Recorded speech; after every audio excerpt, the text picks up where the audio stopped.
అందరికీ నమస్కారం అండి. జలుబు, దగ్గు, పడిసం ఇవన్నీ ఒకేసారి వచ్చాయంటే మన పని అవుతుంది. వీటిని మనం ఎక్కువగా వర్షాకాలంలో కానీ రకరకాల ప్లేసుల్లో వాటర్ తాగటం వల్ల కానీ చూస్తూ ఉంటాం. మరి అలాంటి జలుబు, దగ్గు, పడిసం వచ్చినప్పుడు ఏం చేయాలో ఈ బామ్మ చిట్కాలో చూద్దామా? ముందుగా దీనికి కావాల్సిన పదార్థాలు పాలు, పసుపు అండి.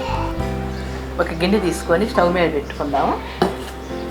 పాలు ఒక అర గ్లాసు పాలు తీసుకుందాము.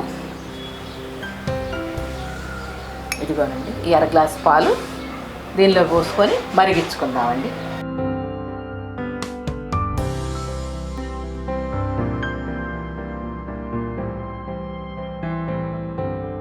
ఇప్పుడు ఈ పాలని బాగా మరిగించుకుందామండి.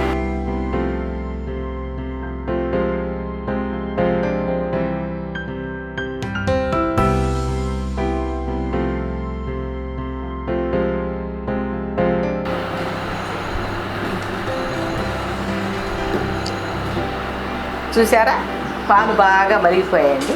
ఇప్పుడు వీటిని ఒక గ్లాసులో పోసుకుందాం.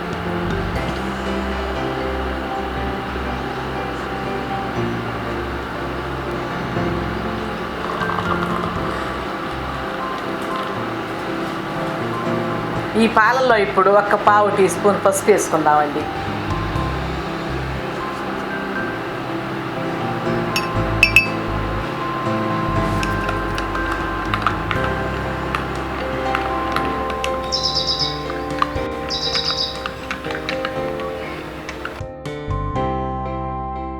ఇలా బాగా కలపాలండి. బాగా కలిసే వరకు పసుపు కలపాలండి. చూసారా, కలిసిపోయాయి.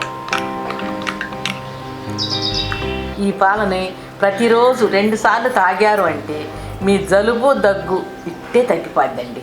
ఏ టైంలో తాగినా పర్వాలేదు, కానీ తగ్గే వరకు తాగాలండి.